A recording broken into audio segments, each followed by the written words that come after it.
Hey, welcome to Shading with Graphite for beginning drawing. We'll be starting with this one apple and an H pencil, which is very light. I am holding my pencil in a particular way which is very good and fast for drawing.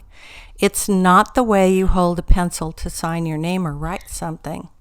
But this actually, if you can practice it, makes it easier and faster to draw. And so I've drawn the contour form of the apple and also the contour form of the cast shadow. I will now hold my pencil in another way which enables me to shade very easily. I'm still holding it by the back end and the pencil is sharp, but now I have more fluid movement in terms of making shading marks. Soon I will move my hand up towards the middle of the pencil so that I can apply more pressure while I'm shading. Now here's a new pencil. I went from an H pencil to a 2B because at this point I'm shading, and the B pencils are great for shading. Now I'm holding the pencil more in the middle of the pencil. This allows me to apply a deeper pressure to start organizing the shadows on the right side of the apple. This 2B pencil, as you can see, allows me to make some darker lines easily. I'm following the form of the apple, going from the top axis or north pole of the apple in lines moving down to the south pole.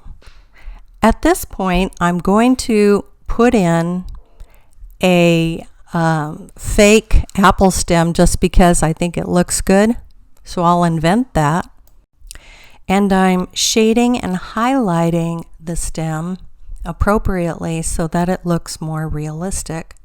At this point, I'm highlighting with my eraser, which is a great, easy thing to do, easy way to highlight. And now I'm using my blending stump.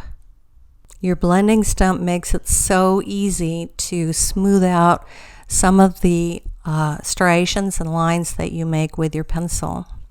Now I'm using a 6B, which is much darker, and notice how I'm holding the pencil. I am holding the pencil right up to the tip with my forefinger poised almost next to the pencil lead for depth and darkness. And then I grab my blending stump again and smooth some of those super dark shades in.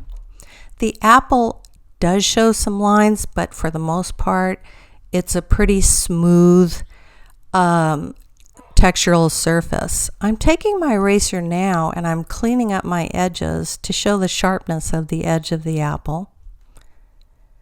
And I'm going to blow that off and take that eraser and actually do a little subtractive technique, filling in some of the textural lines of the apple.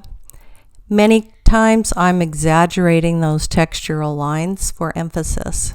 What happens now is I take that dark 6B pencil, I hold it to the maximum depth, as you can see, and I start shading that cast shadow on the right side of the apple.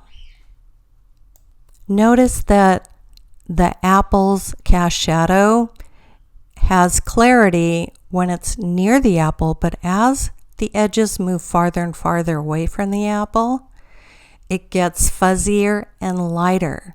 So that's what I'm trying to accomplish with my blending stump. Now I'm smoothing out those harsh lines into a smooth shadow.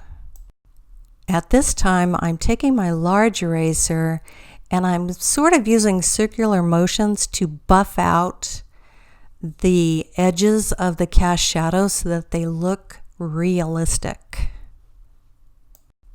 I am now doing finishing touch-ups, making some more highlighted areas and some darker areas, and I'm just about done. I can, if I want to, seal it with a little bit of fixative spray, but because it's graphite, you don't really need to because it's pretty sturdy form of drawing. Okay, see you next time.